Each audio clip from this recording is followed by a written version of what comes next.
Hey everyone, good to see you. We are back with Tim and Nicholas here, and we've got guest today, Colton Yarbro. Colton, how you doing? All right, guys, what's up?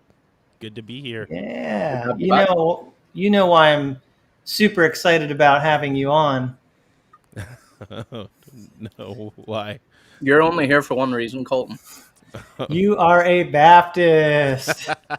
Nicholas knew. I was, Yeah, He's been feeling highly outnumbered recently. Apparently. I yeah, have been like, I need a Baptist. I need a Baptist. You've been in yeah, the comments though. You've yeah. been in the comments, so. I try to catch it every week if I can, man. I love what you guys do.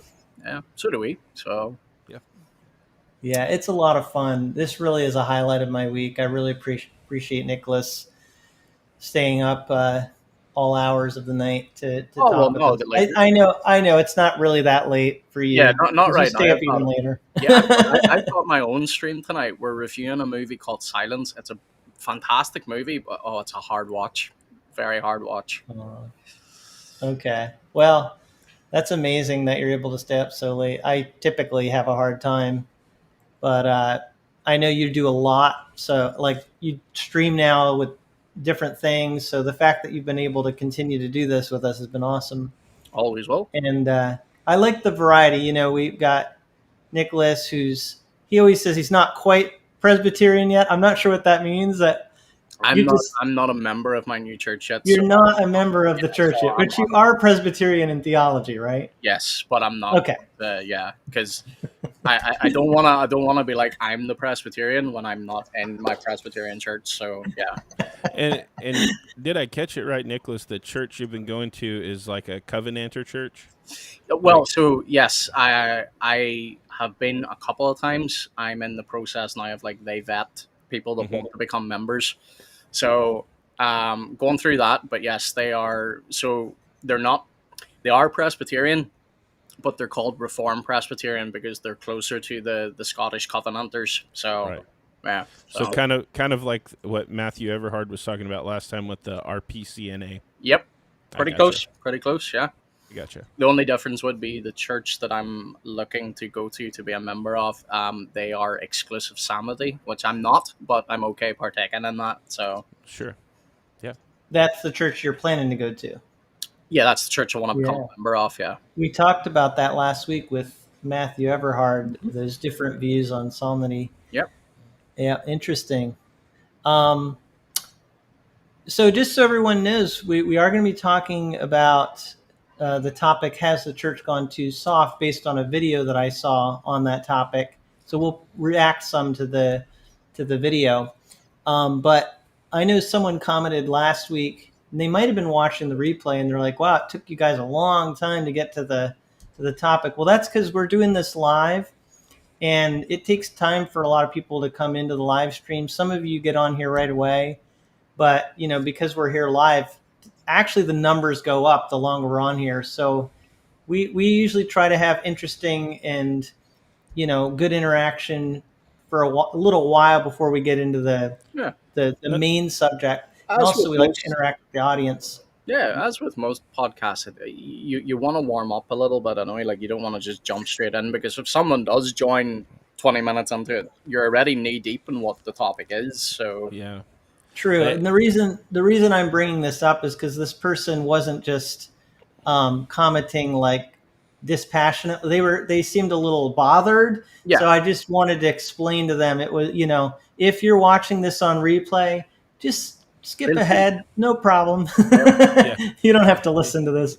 You got to have a little banter, man. You got to have a little banter. I don't know if you guys ever listened to Doctrine and Devotion Yeah. back in the True. day, but they called their opening segment because they would banter. They called it Banter of Truth, and even took the Banner of Truth logo and made it into their likeness. It was glorious. Yep. Yep. See, there are That's some awesome. people out there though, but there's some people out there that just like to get straight to business, no fluff, and like that's fine. Like as Tim says, if it works better for you, just skip. Like we'll take no offense. Yeah. Yeah. Yeah. Yeah, it's just different ways of going about it, but it seems like the current trend right now, like with what people are drawn to, is they like to feel like they're just entering into an organic conversation that people are having, Yeah. and that's what we're doing. Yep. So speaking of the audience though, and interacting with you guys, we've got Tony from England Good to see you, back Tony. with us Good evening, Tony. in the chat there. Great to see you. Always wonderful to have your interaction with us. He says later that he says he's got some major theological differences with Colton. So Tony, feel free to ask the hard questions to Colton today. Well, I Whatever you think want to ask him. he's just recently commented, and I think we already have one of the disagreements, but it seems to be a positive one. Oh, okay. So down at the Okay. very bottom about Jonathan MacArthur. Oh, yeah. Okay.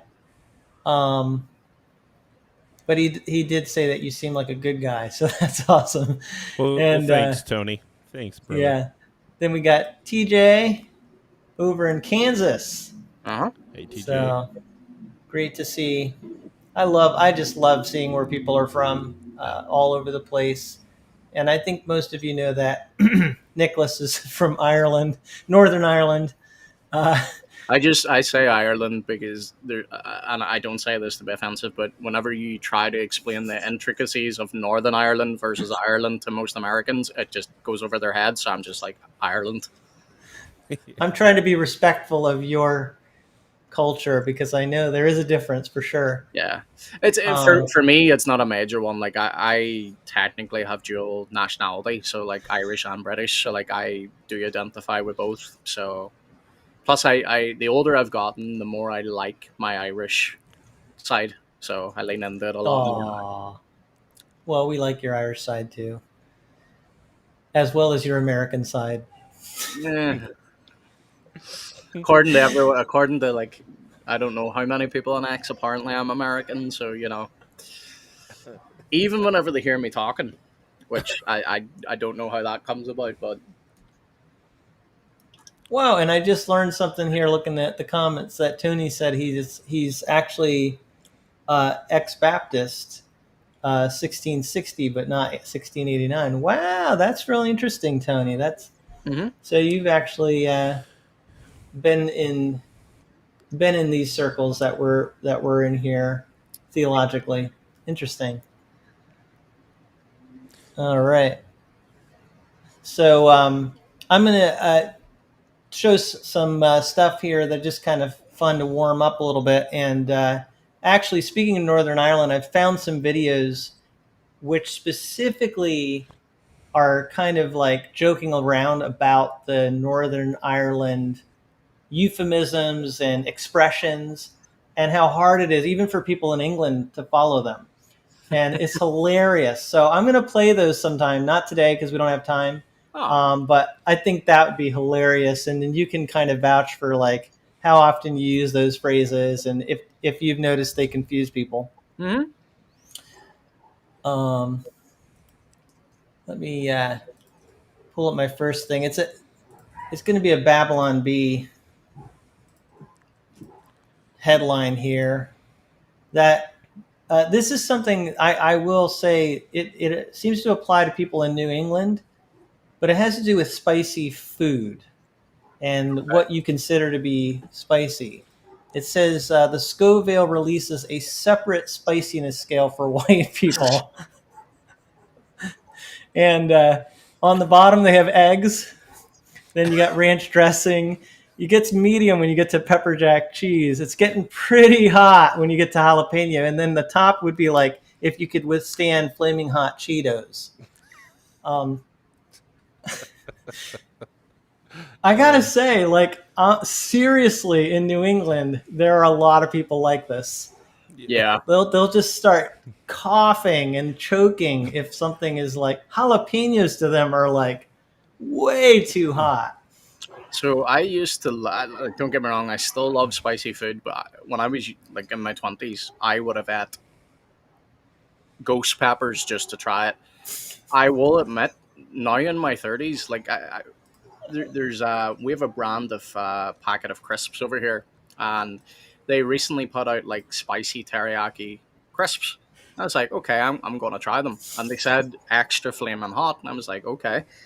I'm not joking. I struggled to get through the bag. Like my spice tolerance has decreased the older I've gotten. So me and spice now we don't agree anymore. So As a native Texan, this just all makes me sad. mhm. I was gonna say you're probably used to spicy stuff where you are. Yeah, man.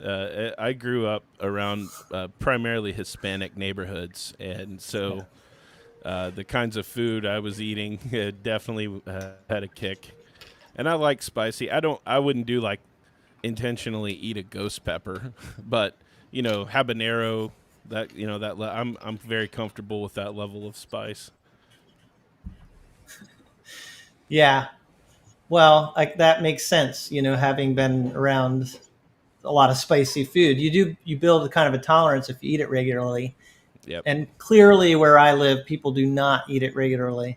They're known for meat and potatoes traditionally up here. Tony said the Scofield scale is that how dispensationalist you are? That's It's actually very funny. it's the Scoville scale, so close. But that would have been awesome if it was the same name, because I could have really kind of slipped that in on everybody. Kind of subliminal message, trying to. I'm the only we do have two Baptists finally, but I'm the only dispensationalist here. So. Tim, you need to make a Scofield scale now, Mhm. like ranging from Darby to MacArthur or something like that. Oh, we'll go. No. It has to be someone like. I'm trying to think of like some of the more crazy dispensationalists. That would be the highest on the dispensational scale. Like it, Hal Lindsey. Hal Lindsey. Well, yeah. I mean, he was actually.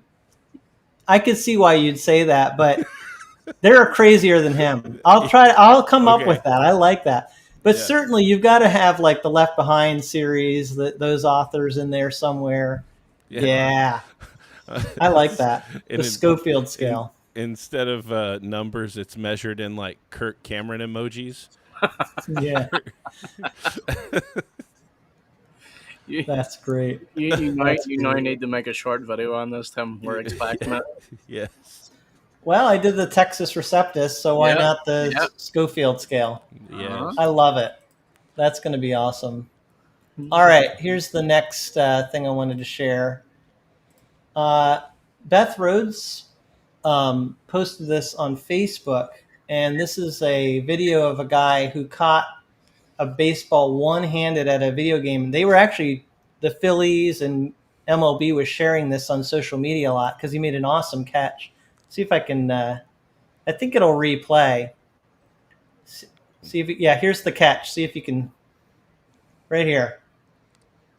One-handed while he's holding his fries, and then there's his wife there. And Beth Rhodes works for Evangelical Bible, by the way. So this killed two birds with one stone for me. It's a segue into talking about Evangelical Bible, but also this guy is a Phillies fan, as you can see down there, which is my favorite team. So it allows me to talk about the Phillies. Oh. But she says, I wouldn't normally post a clip from a Phillies game. I'm not sure if she roots for another team, but I'm 2 degrees of separation from the guy who made this fantastic catch. He's my son-in-law's future brother-in-law. The beautiful young lady next to him is my daughter's sister-in-law. Great catch. The ball and the girl. So that's awesome. Hang on, I might be having a really slow day. Her son-in-law's future brother-in-law? Yeah, that's hard to follow. I get that. Oh, and I've got messages popping up on me. Oh, that happens to me too. Yeah. He's my son-in-law's future brother-in-law, and the lady next to him is my daughter-in-law's sister. So, yeah, I know that's a little hard to follow. They're related. I'm going to leave it there. That's the point. They're related, and he made a great catch. She said 2 degrees of separation, so it's through married family is the point. Yeah. But she, as I said, works for Evangelical Bible, and I wanted to talk about a Bible that I plan to be reviewing. Maybe you can predict what it is, but it's from Evangelical Bible. You know what it is, I have a guess. don't you, Colton? I have What's a guess. your guess? It's either the new ESV Stridon or the new NKJV wide margin. It would be my guess. Well, I'm gonna reveal right now. You nailed it. There we go. The new ESV Stridon. Now, I don't know how many people in the chat know anything about this, but I know you guys probably follow this stuff. The Stridon is one of the editions put out by Schuyler Bibles, which is Evangelical Bibles, like their brand basically Tim, of Bibles. Not to cut you off, brother. Your message is still open if you don't want people reading it. Oh, thank you for telling me. I only just noticed myself. Yeah, I cannot get that off. Yeah. Stop it, Facebook. Stop it. But yeah, I'm actually about to click off the Facebook page, and then I finally won't have to worry about that. Yeah. But yeah, I just wanted people to be able to see that the Stridon, the format of this, but they're changing some things, and I think it's kind of a big deal. Yeah. And so I'll share what they said on their on their website. While you're doing that, James says he's just actually ordered one yesterday, the 2025. There you go. So we got someone there who already and it is the 2025. Mm-hmm. It says right here it features the most recent edition of the ESV 2025. So they basically said that it's changed, enhancing usability, particularly for note taking. So it's got wider margins, increased from 1 inch to 1.2 inches. The paperweight, this is the thing that I know everybody's gonna be really happy about. People talk about this all the time. This is now the 36 GSM, which is supposed to be better for note taking. Mm-hmm. So that was really the idea. They kind of shrunk the text a little bit. It does say that somewhere, but it's just a little bit. It's like a 9.5 instead of a 10. Yeah. To allow for more margin space. And if people aren't familiar to, like 1 inch to 1.2 may not sound like a lot, but whenever you're talking about, that extra 0.2, it really does shift things out of the gutter, especially on the inside margins. Although I don't know if that actually applies to the inside margin, because Stridon, correct me if I'm wrong, does it have inside margins?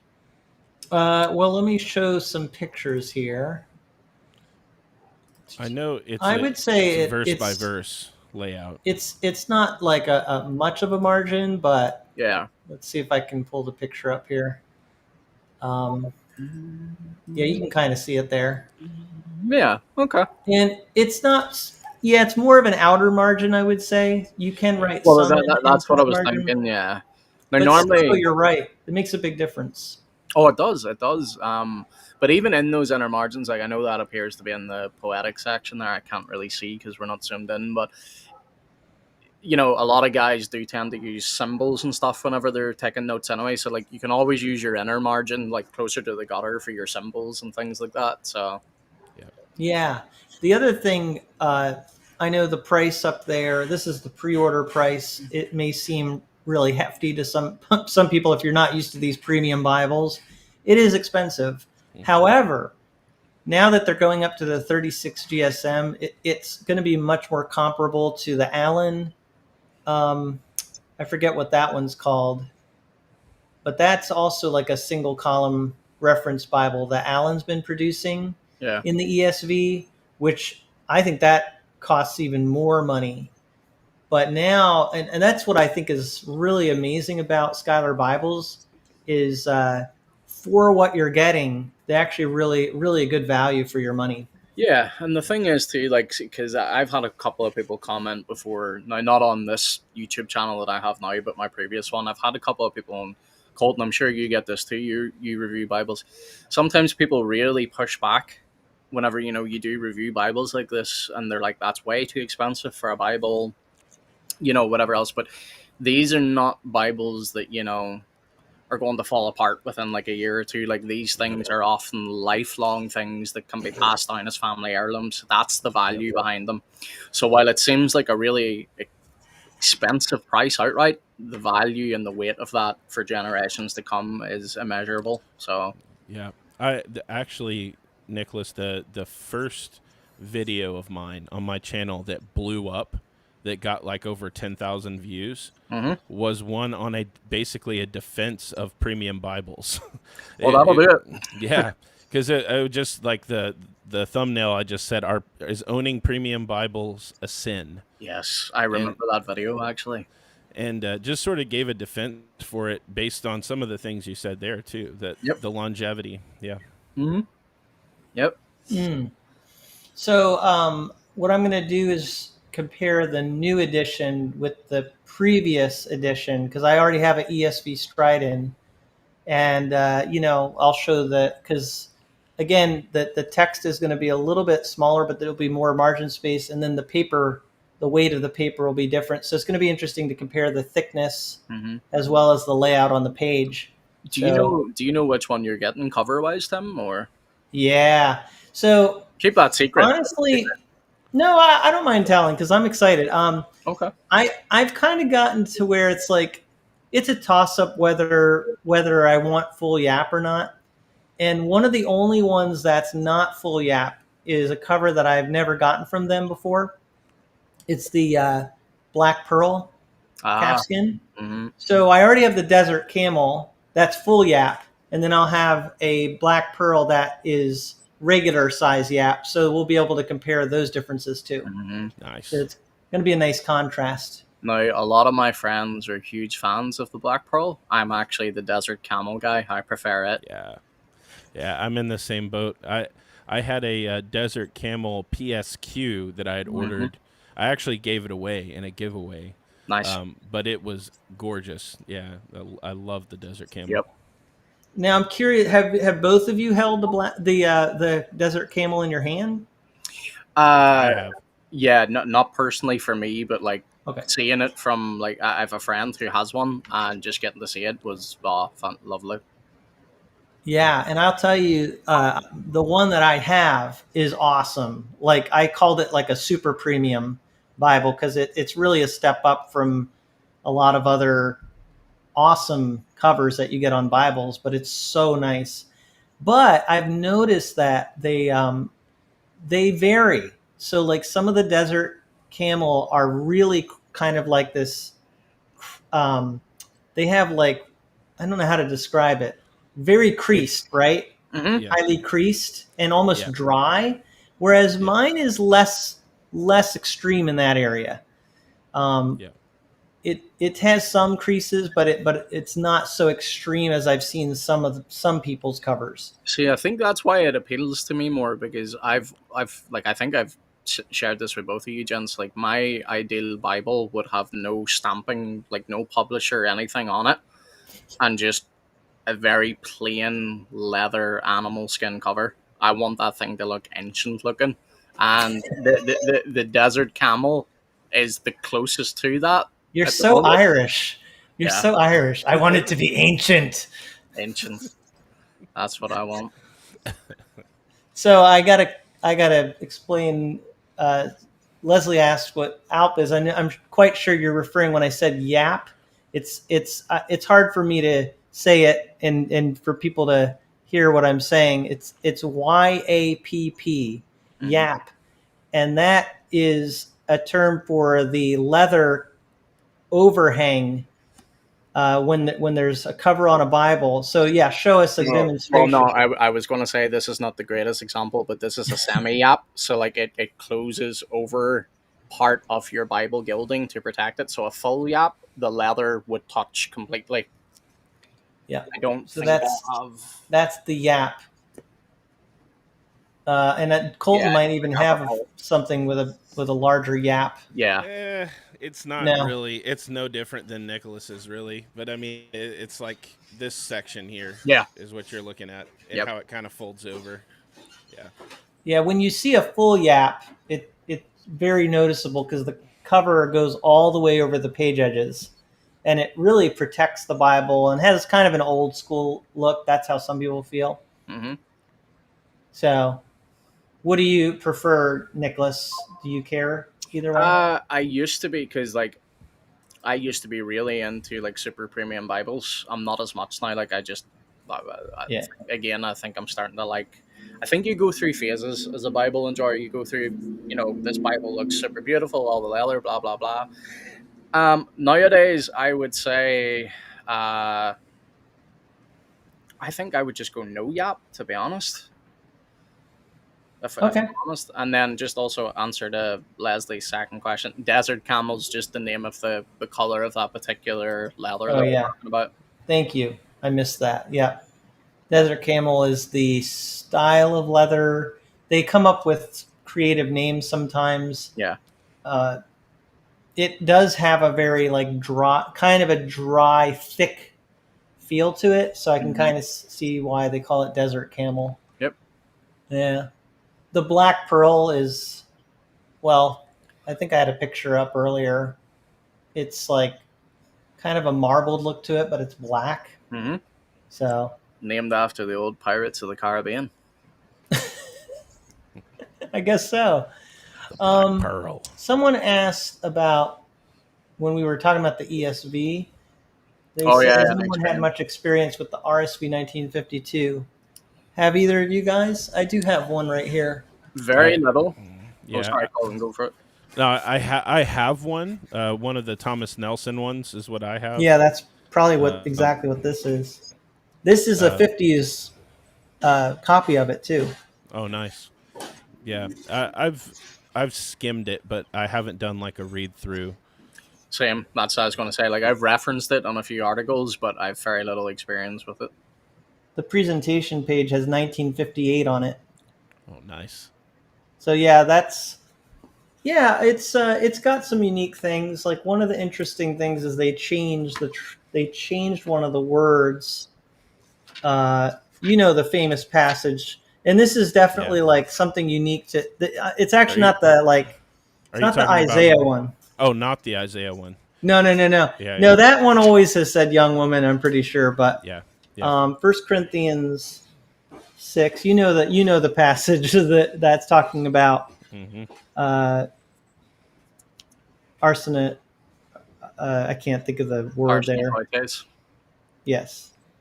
So the original here says, because this is the original in the 50s, says homosexuals. They changed that, and I'm trying to think what the 70s, this 1971 said.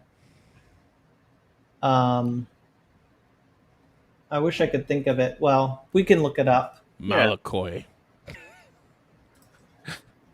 I'll look it up here in a second here. So what that's is the actual Greek word? Isn't it malakoi? Arsenokoitai. Isn't that what it is? Something like that. Arsenokoitai. Yeah. The one I just said is the one for effeminate, I think. Yeah. So that one is rendered, I'm not trying to be crude, but they would say the receptive male. Yeah. I know what you're. Yeah. Oh yeah, this is what I thought. I didn't want to say it unless I was sure, because it's not much nicer, honestly. But apparently, there were people who complained that homosexual is a modern term, and it's not really accurate to the Greek, so they changed it to this instead. Neither the immoral nor adulterers nor sexual perverts. That's definitely a product of the 50s. Yeah. And well, actually, that's the 70s. That's the 70s. So, yeah. Yep. Interesting. And then when you get to the New Revised Standard Version, in the originally, I'm trying to see what they said there. So all this to say that the ESV is an update of the RSV, but it's a conservative update, and they don't struggle as much with these things because they just kind of keep it the way it is. Mm-hmm. What does the ESV say there? Do you know off the top of your head? Oh no, Colton? but I can. You have the ESV memorized, right, Colton? Yeah, the whole thing. The entire thing. No, I think it's just men who practice homosexuality or something like that. What's the verse? It's 1 Corinthians 6. 6:9. Or do you not know that the unrighteous will not inherit the kingdom of God? Do not be deceived, neither the sexually immoral, nor idolaters, nor adulterers, nor men who practice homosexuality. So I got it right. Mm-hmm. So I So do can know you guess? the ESV. Can you guess what the new Revised Standard 89 says? Oh, surprise me. I'm telling you, like they were. We went from homosexual to perverts to this. This one's pretty, forward as well, if you want to put it that way. I cannot multitask. I'm going to get it up there eventually. All right. Here we go. Sodomites. Mm. Yep. Going back to the KJV style of things. Yeah, kind of. Well, that was more like abusers with mankind. Isn't that what it said? I don't know. And effeminate.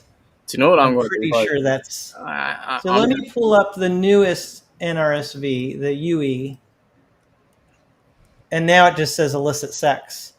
So that's the most euphemistic one they've come up with. And notice now they have a footnote that says that the Greek is uncertain. It's definitely not. Yeah, I don't think. No other translation seems to think that it's hard to understand. It's Anyway, yeah. the RSV 1952 by today's standards is not like liberal per se, but it had some renderings that back then were definitely considered liberal. Colton, you know one of them. Go ahead, tell us. It's just the Isaiah passage about the virgin, where they rendered it young maiden, I think, or something like that. Mm-hmm. Yeah. Yep, you got it. Isaiah 7:14, right? Yeah. I'll pull it up here. That's been addressed before too. While it's definitely not the best translation, a young maiden in this day and age would have been expected to have been a virgin. Here's my argument. So it says young woman. Yeah. I think that's a little too generic. Yeah. I think the word maiden is actually perfect because a maiden implies a young virgin, which is exactly what that Hebrew word would have implied. But it's not specifically the word virgin in Hebrew. Does that make sense? Yeah. So I think maiden, a young maiden, would have actually hit the nail on the head if it said maiden. But it says young woman. I feel like that's a little bit more generic of a phrase. But virgin is a arguably better translation because it ties in with Matthew and his citing of this passage, because clearly it does imply virgin. Mm-hmm. So anyway, yeah, at the time that was considered very quite a liberal approach to translating the Old Testament. So looking at the Hebrew word here, it quite literally is rendered virgin, young woman of marriageable age, a maid, or newly married. So, like I said before, while that specific translation is not great, it's also not wrong because James White did a thing in this years ago as well. That word, even though it's not the greatest rendering, a young maid of that age, a young woman of that age, it would have been assumed that she was a virgin anyway. That's the point. That's why I like maiden. Mm-hmm. See, a girl or young woman, especially an unmarried one. Yep. I mean, that sounds exactly like what the Hebrew is getting at. Yeah. So that's okay. that's the nature of translation. It also goes to show why I would always tell people there are certain translations that you should stay away with, because there are some translations out there that are not actually translations, and they do have a bent towards them. So, Yeah, definitely. but anyway, we went way off topic with that man's question. Well, Sure. if you bring up translation around me and you guys, we're probably going to get sidetracked. All I'm going to say is that short answer is I have very little experience with the RSV, brother. So I think it's. I mean, what the original ESV, I want to say was like, I can't remember if it was 6% or 9% different than the RSV. So the ESV is very closely related to the RSV. that's interesting that you say that, because I know nowadays modern translations have to at least have a 10% difference in order to actually even qualify as being a fresh translation.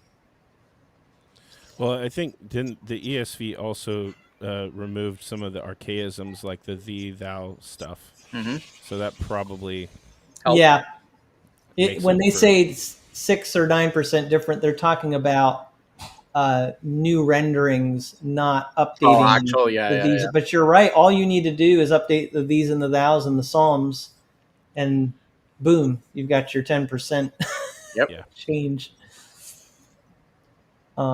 Yeah. So, are you a ESV primary user? Like, is that your primary translation, Colton? Yes, yeah. Okay, that's what I thought. You still use that primarily. I think Nicholas is veering toward NKJV these I days. don't know if you can see it. This is my preaching Bible. It's a verse by verse preaching Bible. ESV rebound by Rustic Leatherworks. Mm-hmm. Learned about them from Matthew Everhart's channel, actually. So that's Ooh. where I sent the Bible off to get rebound to. And what did you say was the text block? It's the verse by verse preaching Bible. That's a good one. Yeah, That's a good one. Speaking of 36 GSM with nice margins, right? Oh yeah, no, it's incredible. The paper is great, and I know it's printed in China, but man, the paper is fantastic. I write all my sermon outlines and stuff in the margin and have no issues. That's awesome. Mm-hmm. All right, let's talk about whether Christianity has gone too soft. I mean, I'm actually basing this on this video that we're going to watch some of this, and kind of reckon you guys could just like if you're just like chomping at the bit to say something, you can just stop it. You know, I'll pause it anytime you want to talk. I'll probably pause it quite often myself anyway. But if there's something you're like, I gotta react to that, just let me know. And in the live chat too, we'd love to hear what you're thinking is. So this video, I'll give it a preface, is it's on one of Alex O'Connor's channels, and he's talking with another guy. I'm trying to think what his name is, but neither of these guys, to my knowledge, are Christian. So it's like these two non-Christian guys talking, but they're giving their opinions on if Christianity has gone too soft. So part of what's interesting about this is to hear what people outside the church think about it. But it's a great topic, actually. Mm-hmm. You know, and of course, being the incredibly manly man that I am, you know, you're going to hear some strong opinions from me for sure. All right, I'm looking forward to it. here we go. Has Christianity gone soft? We've spoken about how sort of the atheist side coming in is assessing religion, specifically Christianity, with perhaps less of a fine-tooth comb.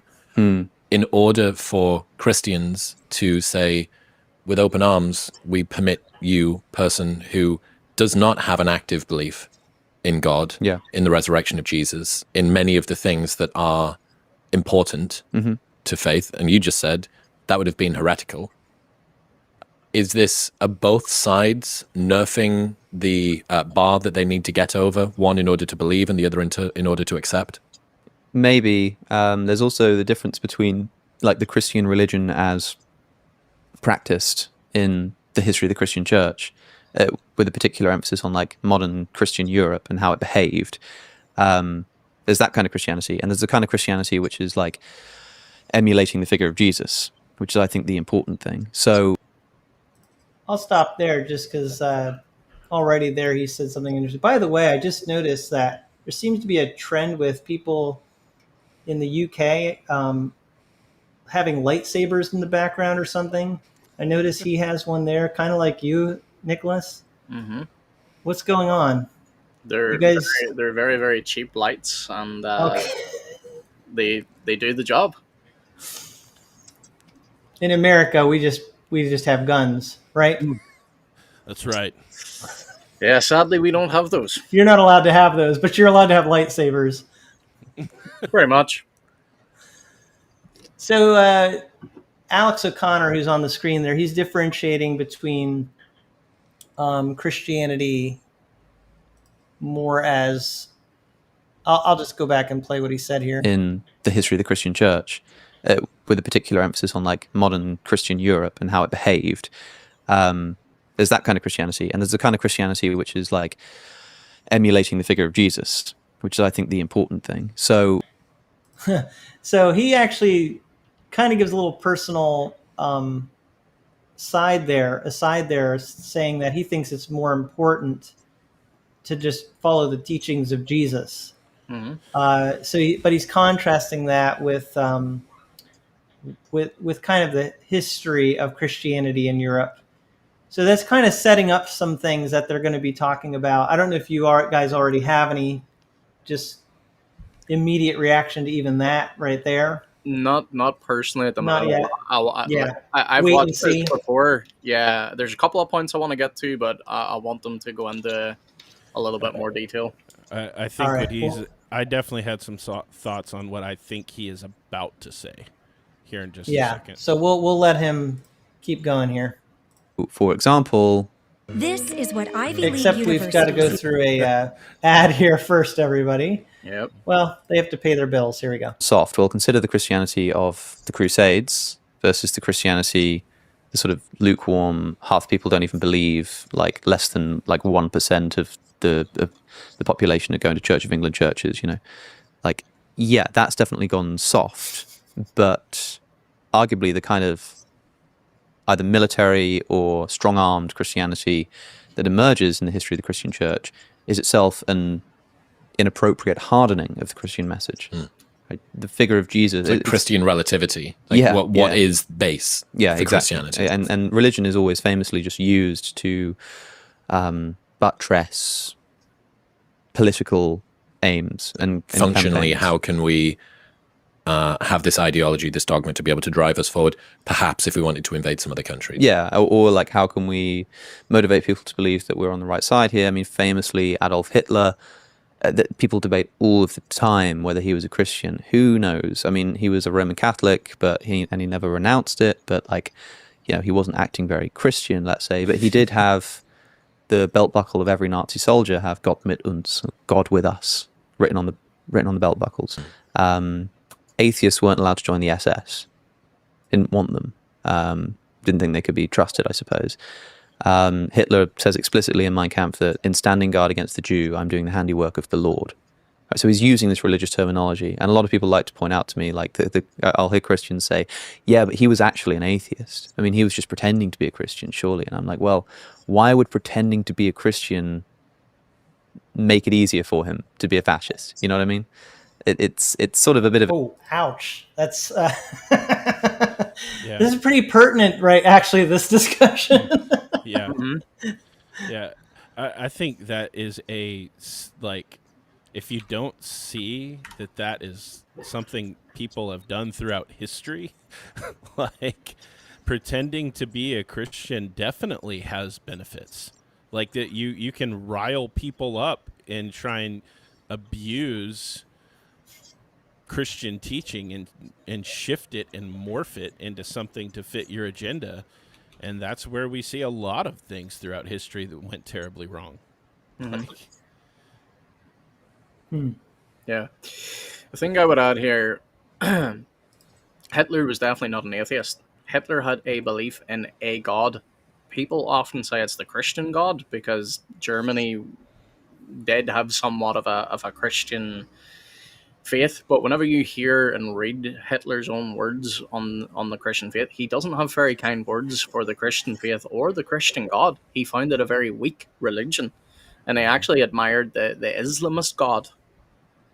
So I would push back a little bit with Alex here, and I'm not saying he necessarily believes this, but if you've read Mein Kampf, Hitler doesn't really talk about faith at all. And I would say that there is ample evidence that Hitler did actually use religion to his advantage. What's troubling to me, though, is this isn't just like a historical, hypothetical thing. This is something we're actually hearing in the dialogue today. That people are talking about Hitler, and there are professing Christians that are defending Hitler and saying that he is somehow representative of Christianity. Yeah, Christian Prince.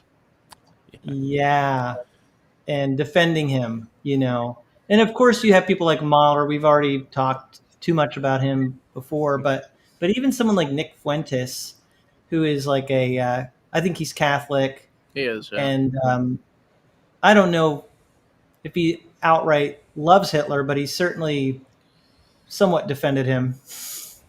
So there is a growing stream that is very much in line with what Alex is talking about here. There is, but this is why I want to get further in the video, but this is what I was saying to you guys off stream, and sorry, pardon me. I'll say it now also just on stream for the audience to know. My answer to this question, and you'll see whenever we get into it a little bit further, you may not agree with me, and that's fine, but I'm saying you'll hopefully see where I'm coming from. My short answer is, has the church gone too soft? I would say yes. In certain areas it has. And as a result of that, you're seeing young men look back to times in history where Christianity was either held by someone or it was used by someone in a much more strong-armed or brutal fashion. And they now look back at that and they say, okay, that to me seems like a far stronger version of Christianity than what I'm hearing today. Because a lot of people are getting very, very fed up with effeminate preaching, lack of strong preaching, transgender issues coming into the church. They're looking at it and going, the church in a lot of ways has lost its way. Now, obviously, I would nuance that a lot. That's why I said the further we'll get into the video, I'll share a little bit more. But I think, unfortunately, that's why we're seeing a lot more of this idea of looking back to Hitler as perhaps, Hitler clearly was a very strong Christian. Yeah, and I think in Hitler's day, there were probably, I'm not saying it's exactly the same, of course, because this is a different time period, but there were people who just wanted to overpower what they saw as destructive forces in society, and they, so yeah, we have to be very wise in how we walk with these situations. Yeah. So anyway, yeah, let's keep listening here. Of a confusing thing, but yeah, because people use religion in this way, and so there's the question of like, well, was Adolf Hitler a Christian? Right. Well, maybe he would. Maybe if you ask him, let's say we discovered some text or some bit of the table talk that we didn't otherwise know about, and he says, yes, I still very much believe in God and believe I'm doing Christ's work. There's a sense in which you could say, see, he was a Christian. That's what the atheist might say, but the Christian would say, I don't care what he claimed to be. Being a Christian is doing the work of the Lord. Being a Christian is enacting the will of the Father, right? So interestingly, maybe you don't even need to believe in God per se to be a Christian. You just sort of need to do the will of the Father. It's hard to know what counts as being a Christian, but I think sort of the two approaches that clash in this Ian Dawkins, Okay, I could tell you guys were having a bit of a hard time. Well, this is where his non-Christian worldview really Just replay comes that out. last Yeah, part 1 second, yeah, just to get his wording correct. yeah. Enacting the will of the Father, I'll right? go back a little The bit Christian more. would say, I don't care what he claimed to be. Being a Christian is doing the work of the Lord. Being a Christian is enacting the will of the Father, right? So interestingly, Tree without fruit. maybe you don't even need to believe in God per se to be a Christian. You just sort of need to do the will of the Father. It's hard to know. Yeah. Yeah. So his Go first ahead. 2 points bang on. I agree with him. That point about maybe you don't actually need to believe in order to be a Christian, no, that would be definitional of what a Christian is. So that's even with, and Alex is a very smart man. He should know that is definitional to be a Christian. Yeah, I'm curious though. That's a really, if he were actually here, it'd be so fascinating to ask him, is he expressing his own thinking there? That's why I wonder if he's just almost thinking out loud. Or has he been exposed to certain kinds of Christians that... I can't answer for him, and I want to hear Colton's thoughts here, but from what he says in a minute, because you can kind of see him shake his head a little bit, he has had numerous debates with people that have said, I'm a Christian and I believe XYZ. So I think he's kind of looking at it and going, well, you've got Christians over here that say they believe this and Christians over here that say they believe that. And I think he's coming at it from that type of idea of, well, they can't really seem to make up their mind what is Christian. So Alex is perhaps saying, well, maybe you don't actually even need to believe in God. But again, that is still very, very silly, because you could deal with one of the most heretical groups out there and they would still say, yes, but we believe in God. That's why we're Christians. So maybe an example of the kind of thing that for him might be included in what he's referring to would be someone like Jordan Peterson, who doesn't like to say he believes in God, but maybe from O'Connor's perspective could be looked at as someone who is focused on the moral teachings of Christianity. Maybe. Colton, just an example of what I could see him thinking there.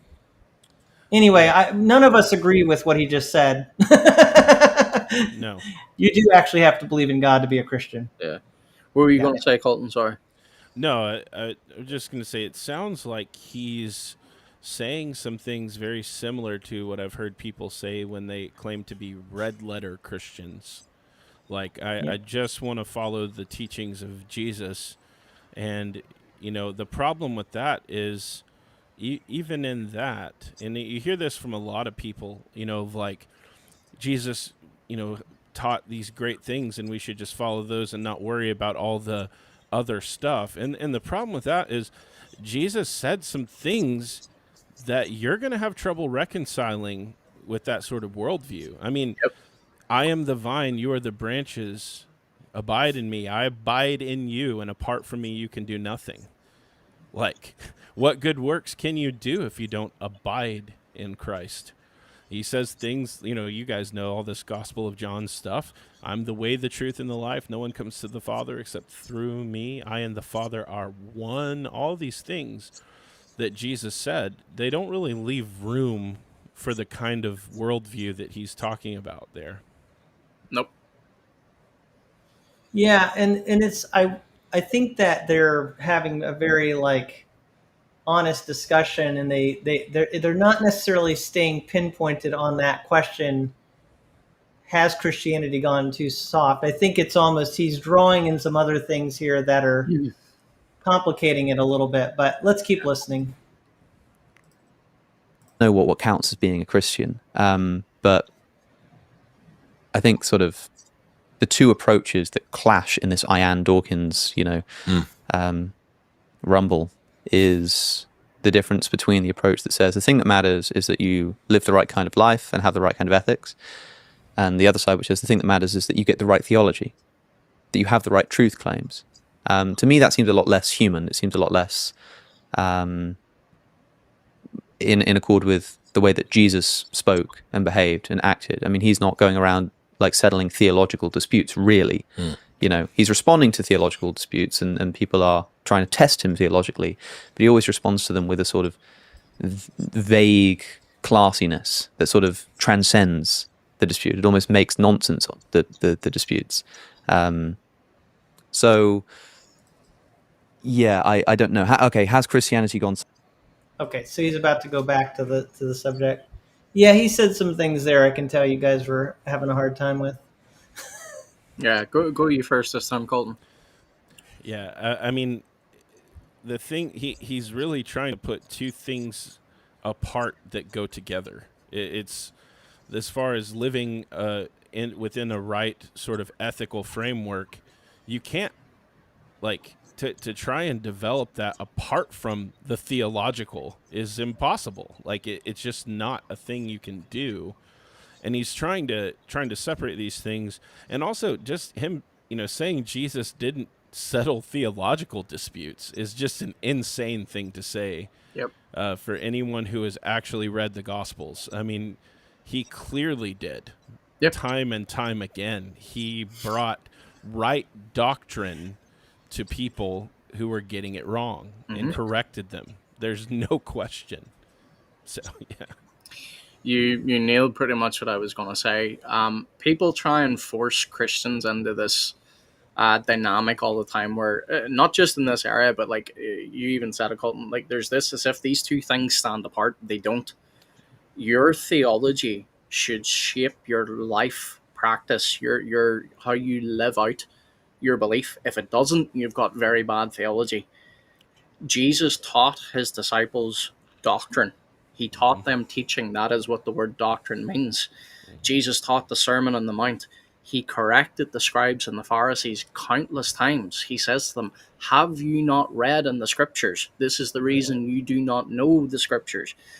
Jesus corrected them because he says, if you knew, essentially, and I'm going to put this in modern terms, if you knew true doctrine, if you knew true theology, you would live out what God actually wants you to do. But instead, you're more concerned about washing the outside of the cup than you are the inside.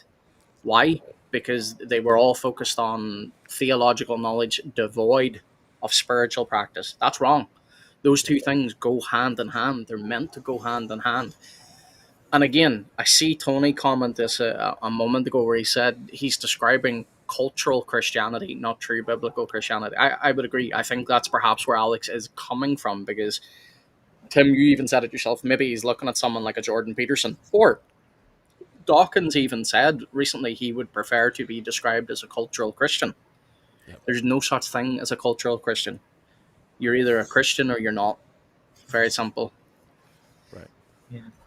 And then Tony also said something that I think goes along with what you were talking about, Nick. If we hold the right theology. Yeah, a good example of this, just to kind of tie in what everybody's talking about here. Jesus was asked, what's the greatest commandment? And he says clearly, he doesn't say, well, it doesn't really matter, just live a good life. He says, it's to love the Lord your God. So even Jesus would say, yeah, you have to believe in God because to live out the right lifestyle, first and foremost, you have to love God with all your heart, soul, and mind. And then second is to love your neighbor. Go ahead. No, sorry. I thought you were done. I didn't mean to interrupt you. I was going to say this is slightly off topic, but it's still relevant, because this is also where people like Alex would point out, but Jesus doesn't claim to be God. He does, because he says, you believe in God, believe also in me. That would be blasphemous for a mere man to say. Jesus saying, in the way you believe in God, believe also in me. That's blasphemous for a mere man to say. Jesus is God in the flesh. Yeah. And John said, in the book of John, it says that he called God his own Father, and himself equal with God. Yeah, they saw that as blasphemous because he was making himself equal with God. Yeah, absolutely. Yep. Mm-hmm. All right, let's keep going here. Soft, yes, politically, clearly it just doesn't have the political power anymore. Gone soft, so. Yeah, I don't know. Okay, has Christianity gone soft? Yes, politically, clearly it just doesn't have the political power anymore. A lot of nominal Christians don't really believe in what they're saying. They sort of go to church because they feel like they have to, but don't actually have the same kind of passion that you'd like to see in a sort of firmly spiritually convicted Christian population sort of doesn't exist, at least in Britain. I don't know about America. It's probably much more enthusiastic here, but in Britain... The interesting thing about America, I spent Easter Sunday at Austin Ridge Bible Church. This is the first American service that I've been to. The only other time that I've been to a service recently was at Ripon Cathedral on Christmas Eve. Ripon Cathedral, Christmas Eve, 245-year-old woman with a C-shaped spine playing the organ, everybody singing hymns, brief talk in between, very sort of cobwebby, classic sort of British Christmas thing. I go to Easter Sunday, Austin Ridge Bible Church.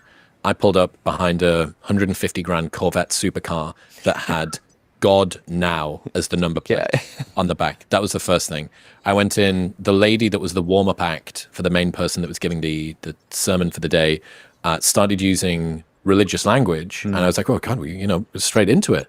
And she said, guys, please, we must remember to have patience and forgiveness, and we must give grace when turning right out of the car park onto Bee Cave Road.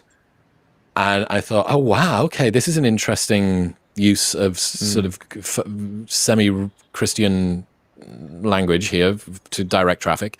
And then the opening act. My competitors think I have a 10-person team. Sorry. Well, right there are some things that he said that he called it the opening act, which I think shows you, like, the fact that he called it that kind of shows you that the church he went to had a certain thing that was conveyed in the way that he's thinking about it. Like, literally calls it an opening act. And on a side note, I noticed he quoted the lady as saying something about the car park. So clearly that was not a direct quote, because no American would ever say car park. But very true. But I get what he's saying. Yeah. So I don't know if you guys want to comment yet on anything he said there. Just interesting contrast between it's almost like two things that aren't great. One that is almost just like a shell of what worship used to be, and the other is like this what Pastor Matt sounds like what Pastor Matt was talking about last week. Yeah. He would classify that as a worshiptainment church. Yeah. 6-piece rock band, complete with 20-person backing choir. Yeah. There you go. Fireworks, a full LED wall that would have made my nightclub career look paltry, with the lyrics up behind so that everybody could sing along, even me who didn't know the words. Lead singer, very charismatic, playing the guitar, dude on the drums, black guy playing saxophone, set of glasses on. They come up, they do an encore, they leave. Another lady comes on, introduces stuff, and then a guy comes out and with a mic, and there's sort of background music that swells when it's important and kind of stays quiet when it's not. And then he leaves, and then the band comes back on, and they do maybe one or two more songs, and then everyone goes outside, and there's Starbucks coffee and stuff. And then they ask for your money. They didn't ask for my money, actually. They were rich enough. Yeah. Not once was the word religion used. Not once. Nobody in that room thought of themselves as religious. Yeah. They have a direct relationship with Jesus and with God. Oh, sure. It's all about, it's just Jesus, like super, super Jesus stuff. And that, I was like, what is that? What's Christian? All right. I know he's triggering the Reformed men here. Yeah. Go ahead, Colton. Sorry, I'm just looking up. Try and do my best triggered lady face. I can't do it. No, yeah. I mean, this is, yeah. Where to begin? What he's describing. It's clear, even in his mind, he sees it as a show. He described the opening act. He described the band coming on for an encore. He described it as just a show, and that's the irony of this conversation, because is Christianity getting soft? Yes, and this is a prime example. The things he's talking about. Yep. I don't know, for me, if this is a Reformed guy thing or if it is just a biblical Christian thing. There's zero reverence in anything that he just described. Yep. Zero reverence. No view of how high worship is supposed to be, how deeply reverent Christians are to be in worship. There's just no mention whatsoever. Mm-hmm. And that, I think, is why Christianity is getting soft. Mm-hmm. Just me. Yeah. Something else triggered me. Tim, do you mind if I share my screen here? We can try. Yeah. Let me see if I can pull it up on this one here. Mm-hmm. Almost. Okay. Here we go. Perfect. This bothers me. I hear this every single time. People love saying The religion thing. Yeah. Yeah. People love saying Christianity is not a religion, it's a relationship. You're wrong. It's a religion that incorporates a relationship with God. That's an important distinction. Listen to James chapter 1, verse 26. If anyone thinks himself to be religious and yet does not bridle his tongue but deceives his own heart, this man's religion is worthless. Pure and undefiled religion in the sight of our God and Father is this: to visit orphans and widows in their distress and to keep oneself unstained by the world. That's the thing, folks. Christianity is a religion, whether you like it or not.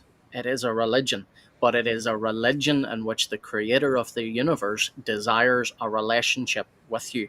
So please stop using that phrase. It's not a religion, it's a relationship. You have it backwards. It's a religion in which the creator seeks you out to have a perfect relationship with you. That's important. Agreed. Now, on a little bit of a related note, because of what you guys brought up, Tony asked a question about that church that he's describing. He says, is it a case that there was no reverence, or that the person visiting didn't understand the reverence? Any thoughts on that? I mean, it's certainly possible that there was some there. Like maybe I spoke too harshly. I don't know. I wasn't there, but I have been to mega churches in the U.S. to where I've walked away thinking there was zero reverence. Yeah. And it sounded like that's more or less what he was describing. So maybe it was an uncharitable thing, given that it's through this man's perspective. Maybe there was some there, but as a whole, I think it's becoming, the church in the U.S. seems to have a problem, and in the West in general, I mean, is becoming less and less reverent, it seems to me. Mm-hmm. Here's what I would say. I would say, Colton, you're actually being very charitable there. I'll be the bad guy in this situation, because while it may be the case that maybe this man is picking up the wrong perception, note that he pointed in the car park there was a very expensive car. Okay, now that by itself doesn't mean a whole lot, but with a license plate on it or a number plate on it that says God now, and then they talk about the church of there was a saxophone, a 20-person choir with a full band. And normally whenever you hear of a pastor coming out to preach a sermon, it's not really put like, and a man came out with a microphone to speak. That gives this idea. It is a lack of reverence in a lot of ways. And I'm not saying that if your pastor uses a microphone, that's bad, that's wrong. But in the way in which that was described, where it's like, and a man came out with a microphone, it just gives that sort of, like, you look at churches like Joel Osteen, where he's standing with a microphone, or like, what do you call that guy? Todd White. Todd White. Yeah, he comes out, he's standing there, he's got a microphone, and even the guy describing it is like, as the guy was talking, the music was ebbing and flowing to fit his emotional situation. That's all emotional manipulation and worship. In true worship, worship the way God. Matt's book. This is the book you need to go back to, because it's such a simple book and it explains very clearly. God tells us how He is to be worshipped. Now, can we have certain nuances there? Like Matt and I would perhaps differ on a few areas there, but like, is there anything necessarily inherently wrong with someone using a saxophone during worship? I wouldn't say inherently, but in the way in which that situation was described, it sounds more like, again, the guy even said it put his nightclub days to shame. Yeah.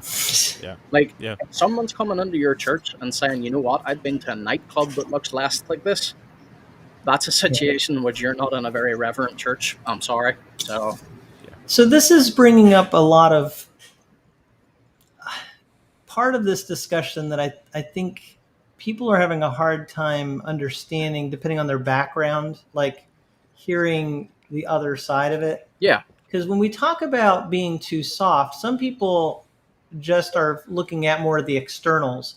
And I have to say, like, some of these mega churches have some of the most manly pastors you could imagine. Like, they are ripped, and they are like certainly really, they have like a very masculine vibe to them. Some of them do, for sure. Deep voice, big men, and they can stir up a crowd. That's not what you guys are talking about.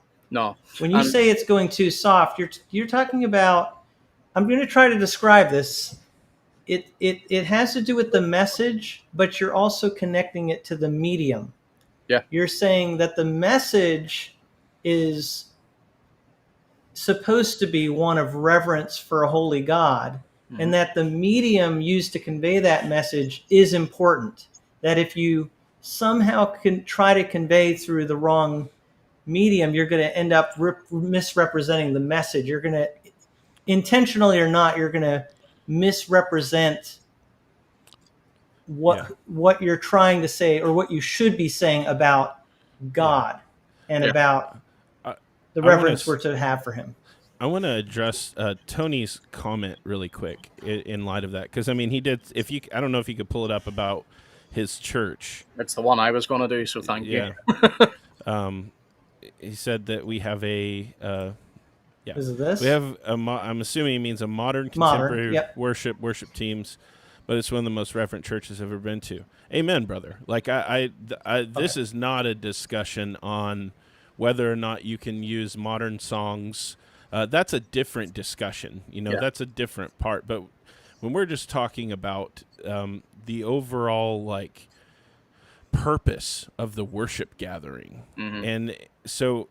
Do I personally prefer to go to a church that has a full band and contemporary, everything's contemporary? There's no, I don't personally prefer that. And I think there's an argument that I could make why it's better to have it more simple. But at the same time, this is not me at all saying that your church is not reverent if you do like more contemporary things. This is more about the overall like feel vibe. Of what's described, that it's very much more of a show than it is anything, the way this guy is describing it. So I just wanted to make that clear, Tony. Like my dad is the pastor of a cowboy church, which is definitely not my preference. But when you go into their church, you're going to know that it is centered around God and His Word. And do I think it's where I would want to go to worship? No, but that doesn't mean that it's not a church that has reverence. So that I just want to kind of clear that. Yeah. It's almost like we need like some sort of a questionnaire to give people in order for them to evaluate the fundamentals of what you guys are pointing out here, because it's really hard for some people to grasp this. One of the questions kind of along the lines of what I'm thinking is like, could you answer honestly, do you have a fear of God?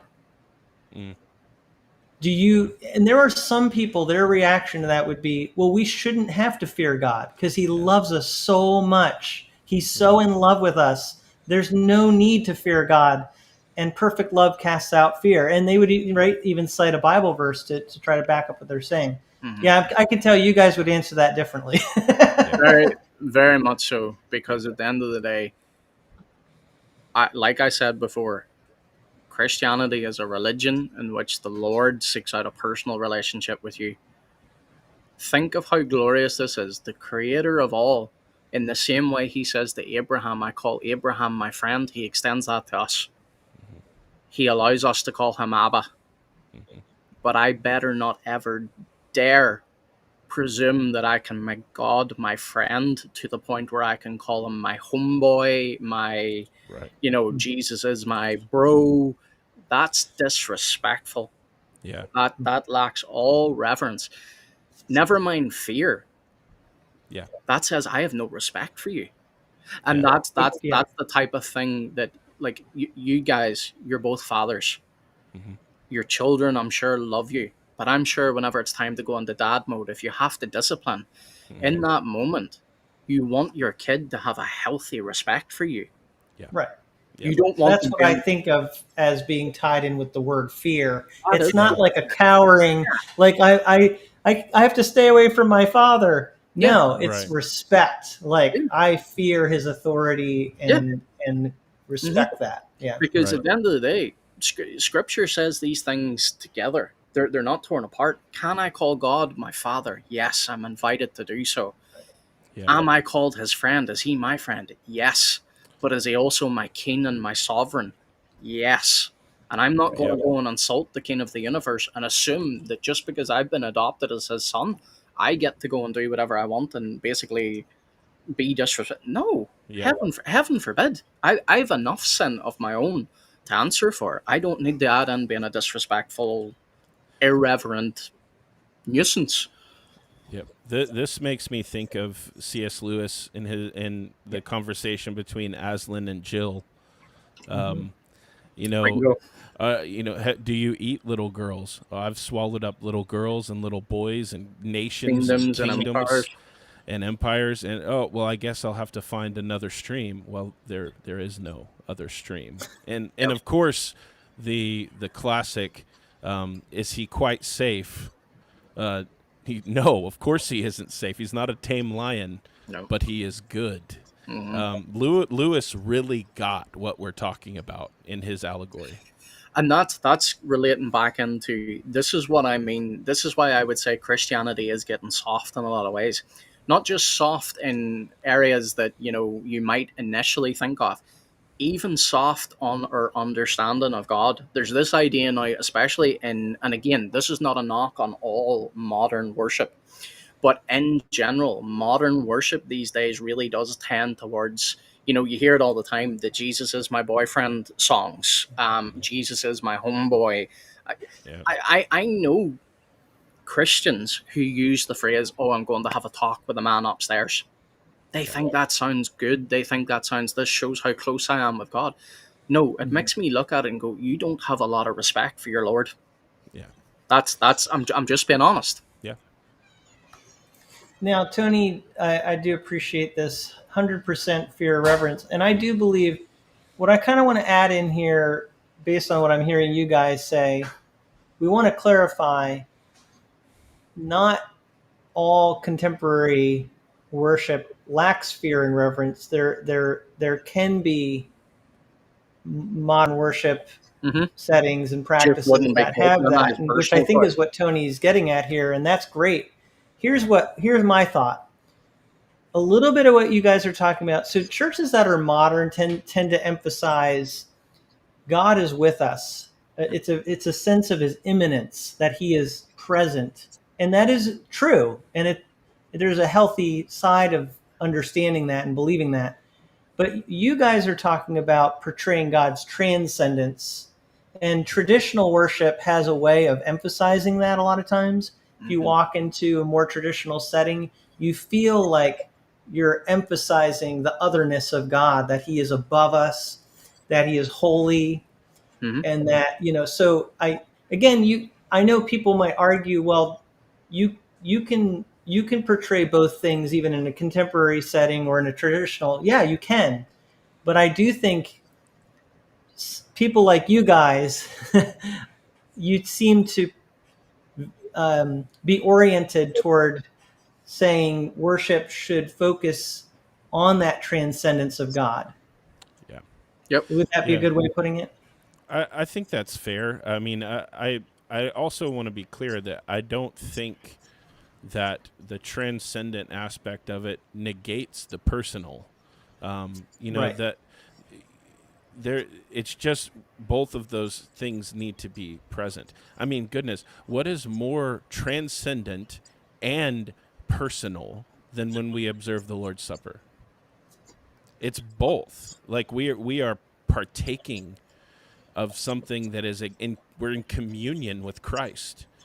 It's transcendent, but he's with us, like it's personal, right? Yeah.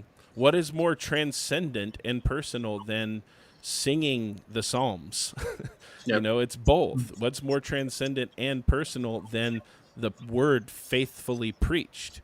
We're looking at truths that transcend time, and yet we can apply them directly to us. Like, I think it's a both and situation. And yeah, I think I don't want to focus just on the transcendent, but the transcendent certainly needs to be there and present in a part of worship. Yeah. Yeah, because I'll end this particular topic on this note. St. Augustine says this: our souls are restless until they find their rest in you, O Lord. Yeah. So worship then is to be directed towards God, because I benefit when my worship is directed towards the Lord. If it's me focused, if it's inward focused, if it's singing songs that make me feel good, the smoke machines on. I see someone's comment here even about a light show, but like if you had a light show at church as well, it's all emotional, it's all inward looking, it's how I feel. Well, what happens if I'm having a bad day that day? Worship's bad because I'm in a bad mood. Right. That's the wrong focus. Even on days where I go to church or I meet up with brothers and sisters or whatever the case is, if I'm in a bad mood, if we get together and we worship the Lord, my mood shifts because it comes off me and onto the Lord. But if my inwards if my worship's inward, anyway. Yeah. Agreed. Yeah, I like that comment we got about your light show going on there. That's one thing about Nicholas. His church services might be traditional, but his live streams, Definitely he goes all in on the contemporary light show. Yeah, just wait till we get the music on. Yeah, just to be clear, this is not a church service. That's right. That's right. Yeah, I like these things that we're talking about because hopefully it's helpful to people. And the other thing, as we kind of start to wind this down, because I know I'm actually starting to get short on time here, but I think the other thing to clarify when we talk about too soft, I was trying to say this earlier, we're talking about the message that we convey. So part of it, it's not about, you might have a pastor who's really like, again, kind of a macho guy, but if all he's saying is God loves you and just thinks the world of you, but you have no sense that God could judge you, that your sins could send you to hell. Mm-hmm. Right. Isn't that part of what you guys are talking about too? No, it is, because like those things are not the force. Like Scripture has got many things where at face value you might look at something like and go, how can I call God my father and God also call me a friend? But how can that go hand in hand with it's a fearful thing to fall into the hands of the living God because he's a consuming fire? How do those two things reconcile? They reconcile because of how you understand your relationship to God. Are you cherished by him? Absolutely. Are you beloved by him? Absolutely. Can you offend him? Absolutely. And that should terrify you. Well, and I think this just goes back, even the basics of this, to, like, I just think about my own personal sanctification and conversion experience and all this stuff. Like, if you have been converted, if Christ has saved you, that means you came to a place where you realized your wretchedness and how deep it was, and that he should have killed us where we stood, and yet instead of like bringing the knife down upon us like he asked Abraham to do to Isaac, he did in fact bring it down on his own son in our place. Like, if that doesn't put you in a place of like reverent worship, you want to talk about emotional, raising the affections. That's godly affection. Like, that's how our affections are to be raised when we think about this. And how dare we take that lightly in any way? Like, that's not acceptable when you think about what the gospel is. So, yeah, it's just... Let me just add on, and I'm going to paraphrase here. This is from Fody Bokum. If you're awake and you're drawing breath today, you do so by the mercy of God, because the justice of God should have killed you while you slept. Yeah. Think about that. Yeah. Yeah. Yep. And related to everything, Tony said that we should preach both God's love and justice. And I would say it's in preaching his justice that people come to fully understand his love. I think that's what you guys are talking about there. And I love that line in the hymn, heaven's peace and perfect justice kissed a guilty world in love. Right? Yeah. Yep. Absolutely. So we're not saying we should just be hard. The church needs to just be hard. Yeah. But it has gone soft in a lot of ways, for sure. Yeah. Well, sorry, Colton, go ahead. I was just going to say, later on in the video, he goes on to describe what he perceives as boring worship. And he's describing like a very typical, what I would say is a reverent service. Like, he's describing singing and taking the Lord's Supper and all, he's describing these things as if, oh yeah, well, that's boring. And it's like, okay, maybe to an unregenerate person, to a natural man, it is boring. Yeah, it will be boring, but to those of us who know God and what's happening, it's anything but boring. And to Nicholas's, some of the things Nicholas said to me off camera, or on camera, but off stream. That's the right word. This is why so many, particularly young people, are flocking to places like Eastern Orthodoxy and Roman Catholicism, because they want the transcendent. Like, they see the shallowness of this, and they're like, it's got nothing for me. And they're right. Mm-hmm. Yep. They are, and here's the thing that bothers me. This is, again, I'm going to keep bringing this up. People need to go and read this book. My light's not going to do it justice right now, but this is the Reformation. Your lights are going all over the place. Yeah, so this is the Reformation as renewal, and this is what people need to know. Here's where I would say an area in which the Protestant church has gone soft. We are slowly moving away from traditional style of worship into more modern and contemporary. And again, I'm not saying that on the face of it is bad, but whenever you start moving in a certain direction, what happens is there's always those that will keep going further and further downstream, to the point where you're at a place now where the church no longer looks like the church, it looks like the world. That's what the guy said in the video. He saw nightclubs that didn't look like this supposed church. Protestantism, especially high church Protestantism, has an awful lot to offer young men, especially. It's got the, and I know to some people this is going to sound strange, because ultimately it's the message that we want to talk about. And again, I think it's got that. But, a lot of young people are being drawn in by the fact, oh, Rome has an ancient history. The East has an ancient history. So does Protestantism. Yeah. It has a rich, deep history in which it has martyrs. People died for their belief. They died for the Reformation. They died so that we could have the scriptures in our modern tongue, in our hands. That is deep, rich history, which any Protestant could proudly stand there and say, I am proud to be a Protestant.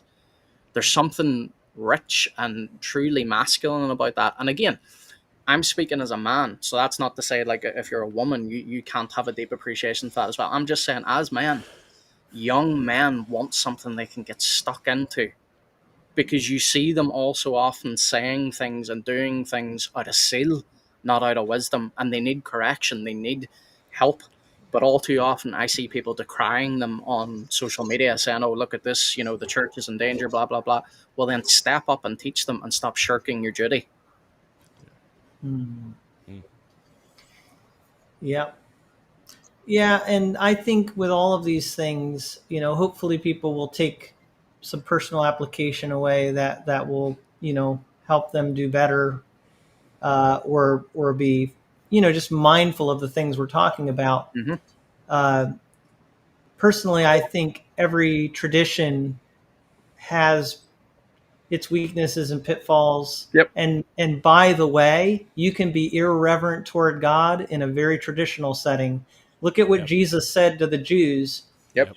They honor me with their lips, but their hearts are far from me.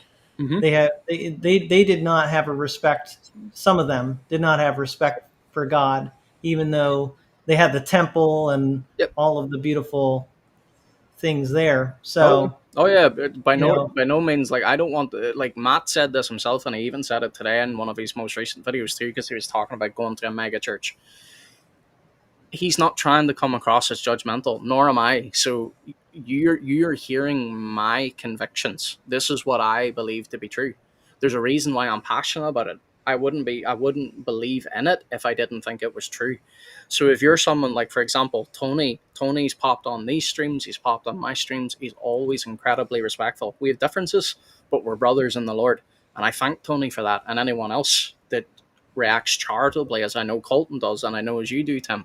So please don't ever hear me saying, "Oh, my tradition, my church, that's the way to go, everyone else is wrong." No, I'm just saying, here's my beliefs, here's my convictions. I like the worship in my church because it's traditional. I think it honors God the best way. If I thought God was honored better in, a more contemporary church, that's where I would be. Right. But, that's not a knock on you if you are in a modern and contemporary church. Right. Yeah, absolutely. I hear what you're saying. And I think what you're saying and what you're exemplifying are things that people need to hear. And young men maybe need to check these things out. I keep saying, though, like, in my context, it's tricky because some of the most traditional churches are the most theologically liberal. And that's a very sad mixture that goes on there. There's like this sense of reverence, and yet they're dishonoring God. And that's a lack of fear of God in its own way, right? Absolutely, yep. So, yeah, I think Nadab and Abihu would be an example. I mean, like, they were doing the reverent looking things when they offered the strange fire, but they were doing it wrongly. Yep. Yeah. So, yeah. Yep. Well, I really appreciate this, guys. I wish we had more time. Like I said, I'm a little pressed for time here myself. Well, we can always continue it another time. That's right, because we gotta get Colton back on here. We got to keep making sure we have Baptist representation. Yep. Next week, it's back to the Presbyterians. It's Ben Zeisloft, who is an author of a book about the abortion abolition movement, and so he's gonna give us, I'm sure, a lot to think about on that issue next week. I had said last week I thought he was this week, but I was wrong on that. Yeah. He was scheduled for the 30th. So the people waiting for that were disappointed today when they saw they got you. So that's the bonus. Pleasantly surprised. So someone much cooler coming next week, guys. It'd be good. Well, here, look, Tim, you've got a request here from Tony. Can we have a Methodist or a GMC, please? Tony, maybe you'd be interested. I don't know. Yeah. We were just talking about a Methodist who wrote a book on textbook on the history of Christianity, Justo Gonzalez. Yep. And that's a fantastic book. And I didn't know he was Methodist, but yeah, we're obviously we like to have different backgrounds on this podcast. So I would like for you guys to guess who my favorite Methodist is. Oh, I don't know, brother. I don't know many Methodists. So. It should be pretty easy. It's Whitfield, man. George Whitfield. See, I still wouldn't have guessed that, to be honest. I'd be honest. I couldn't have even told you he was Methodist. Yep. Oh, I could have. I for whatever reason, I wouldn't have guessed him. Oh yeah. I thought Whitfield was Calvinistic. He was, Mm-hmm. but Methodist as well. That's a weird mixture, isn't it?